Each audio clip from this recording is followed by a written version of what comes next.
suis sûr que tu as déjà vu un poisson rouge dans un bocal. Peut-être chez toi, ou bien dans ta famille, ou bien chez un copain. Le poisson rouge, lui, il tourne dans son bocal, souvent circulaire, un endroit sans issue, sans perspective, mais dans lequel il se sent en sécurité. Il n'y a pas de surprise. Il sait que tous les jours à la même heure, une manne d'aliments pour poissons va tomber du ciel dans son bocal, que ça sera son bon repas quotidien. Il pense, entre poisson rouge, qu'il est sans doute dangereux de sortir au dehors. Il se dit, au moins dans mon bocal, je sais ce que j'ai, mais au dehors, je ne sais pas ce que j'aurai. Mieux vaut tenir que courir. Alors là, je voudrais te faire réfléchir. N'est-ce pas souvent comme ça que nous sommes, nous aussi les chrétiens, quel que soit notre âge et quelle que soit notre église? Un jour, on a entendu le message de l'évangile, par un moyen ou par un autre, on s'est repenti, on a donné notre cœur à Jésus, on s'est fait baptiser.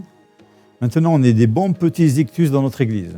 Le dit ictus, c'est un petit clin d'œil, ça veut dire en grec poisson, et c'était le symbole qu'utilisaient les premiers chrétiens en signe de reconnaissance.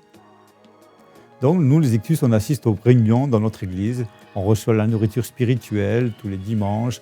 Ça se passe d'ailleurs souvent dans un local à l'extérieur de la ville, dans une zone industrielle ou commerciale, aussi pour des raisons économiques et pour des raisons de parking. On a beaucoup de mal à sortir de notre bocal, aller dans la ville pour partager notre foi, comme nous le demande pourtant Jésus dans Marc 16 ou dans Matthieu 28. Allez, faites de toutes les nations des disciples. En clair, c'est allez, n'attendez pas, prenez des risques, sortez de votre zone de confort, soyez créatifs. C'est ça que Jésus nous demande de faire.